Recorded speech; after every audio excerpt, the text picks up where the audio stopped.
Usually the scientific errors narrative is this: they either don't know the Arabic, they don't know the science, or they don't know the Arabic or the science.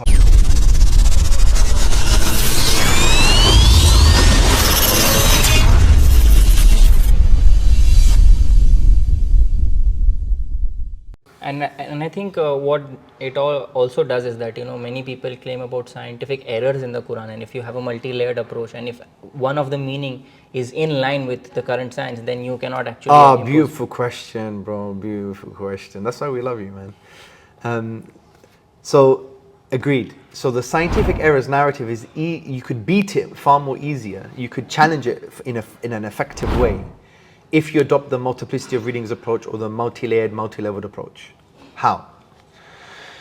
Take, for example, chapter 86, verses 5 to 7. And Allah subhanahu wa ta'ala says that He basically, created the human being and from a fluid, and yakhruju, he emerged from between, or it emerged, the fluid emerged from the backbone and the ribs. Sulb and tara'ib. Okay. One contention is this: this is taken from the Greeks, it's all wrong, you believe the sperm comes from between the backbone and the ribs, right? And we're like, no, that's actually not true. Because number one, Allah doesn't mention sperm.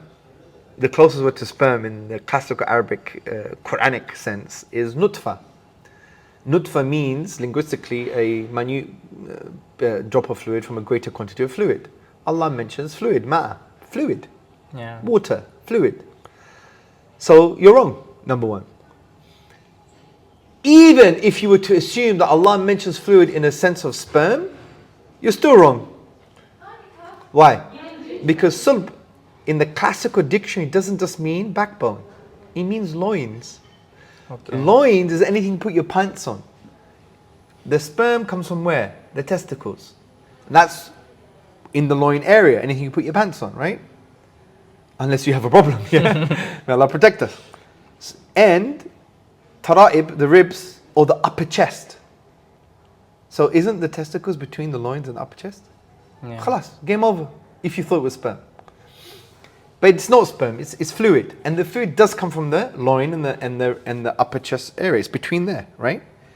Because the fluid comes from the testes, the prostate gland, the seminal vesicles, and that is between the loin and the upper chest or the rib area. Totally accurate.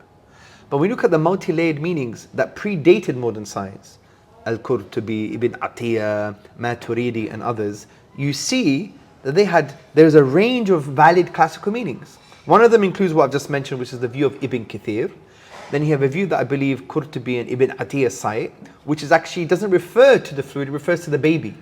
Because in normative Arabic grammar, you should refer to the fluid. It's yakhruju, what emerged was the fluid. But grammatically, in a classical sense, you can do the other way. You can actually make it to mean that it's the man, because it's insan, it's the man that basically emerged, not the fluid. And that's allowed in classical Arabic. It's a valid opinion. And that refers to the baby. And doesn't the baby come from between the backbone and the ribs? Or the loins and the ribs? Or the upper chest and the loin area? Of course. Yeah. So that's a valid layer meaning that you could see with a valid layer of meaning that you could see with the naked eye. The other thing is about Maturidi's opinion. It's not his opinion, he cites another authority. He says this is a kinaya. It's a linguistic indication. This doesn't mean any of this stuff. Because sulb, the root word for sulb, also means something that becomes hard or rigid. He refers to another ayah in the Quran that has similar usage, and this means man, as a kinaya, as a linguistic indication for a man. Because in the sexual union, a man becomes hard and rigid as well, right?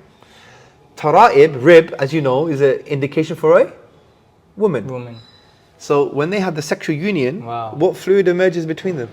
Do you see my point? Wow, yeah. So every layer of meaning is in line with modern phenomenon, like we could see with the naked eye, our understanding. We don't even need any scientific explanation. But even if the detractors felt that it referred to sperm, the Quran is still true as well, based on what we just said. Because usually the scientific errors narrative is this: they either don't know the Arabic, they don't know the science, or they don't know the Arabic or the science. Wow. And for the scientific errors narrative to be true, they have to show that every valid interpretation is unscientific. And what do we mean by unscientific? We don't mean theories. By the way, theories have a high epistemic value, but theories can also change. So even if all of the interpretations went against a theory, we wouldn't care because science can change. Even the scientific realists accept this, right? So we're talking about direct observation. That is very unlikely for you to change your mind about what you've just seen. Like, certain biological realities, it is what it is, right? So, once you've discovered a certain, level of observation, like a microscope, then if you've seen something in a particular way over time and many other people have seen it and you repeated it, that's a direct observation. You can't say, oh, it's a scientific inference, right? It is what it is. I saw X, therefore X. Yes, where am I going with this? What I'm trying to say is, if it's scientific theories, that's not a problem for us. That's not the scientific errors narrative. The scientific errors narrative would be that every valid interpretation goes against that direct observation. But that's never the case in the Quran. You may have 5 classical interpretations that predate modern science, and 3 out of 5 of them go against direct observation, but you just have 1 or 2 that is in line with direct reality. Yeah. So in order for the scientific errors narrative to be true, they would have to show that every valid classical interpretation goes against direct observation. And that can never happen. And we've used a kind of multi-layered analysis to actually indicate this as well. Now we haven't even brought in the epistemic goals yet of this surah, right? Which is about resurrection and so on and so forth. But we could do that another time. But the point is, as a quick assessment, this would make therefore more sense with a multi-layered analysis rather than a scientific one. Because I've seen some bizarre explanations as well. Like, for example, where it's true the testes in the embryological development were basically in the came from the backbone or something. And that's between the backbone and the ribs or something like that. And I find that very, very that's a far stretch. Yeah. Because that's not the kind of primary or secondary meaning of these verses, That kind of is too hidden. There's too much of a kind of explanatory gap here, So you mean to say that people who adhere to the scientific miracles narrative need, first of all, they have to force a meaning to make a case for scientific miracles, but also to refute the scientific errors, they have to false another meaning so that they try to show. Sometimes, yes. So what happens is that they don't do an exegesis, which is tafsir. They do an eisegesis. They're reading into the text. And there are so many other, I've written about 10 points of contention against al-ijaz al-ilmi, but I also wrote a chapter on defending al-ijaz al-ilmi as well. And to be honest, you can only figure out around 3 major forms of defense, and I think I've in summary dealt with them in this podcast. Yeah. Now, this should encourage people to take the Quran seriously because it's such a dynamic text, bro.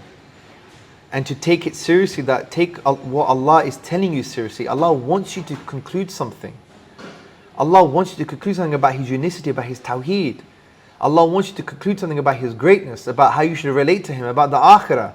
And the phenomena that He is telling you to refer to, it's within a verse that is structured ambiguously to create thinking. And you have to be in certain cognitive and spiritual states. And when you refer to that natural phenomenon, even if it's inaccurate, and you reflect upon it, if you're sincere and in those cognitive spiritual states, you're going to conclude what Allah wants you to conclude. And there are many layers to it as well. Now, and at the same time, it's so powerful that all of the contentions against al-ijaz al-ilmi online, you transcend. Because this model transcends that. Yeah? And also, you don't throw away science out of the window. You don't throw away the baby with the bath. You don't throw out the baby with the bathwater. Do you see my point? Yeah. It's a serious endeavor. You still could use science as a form of tadabbur. But you just stop at saying miraculousness based on the things that we just previously mentioned. Because it's incoherent. And for me, it could really undermine the divine perfection of Allah subhanahu wa ta'ala, which would be kufr. And there's much more to say, but I think this is a good start. So subhanallah, we covered a lot. And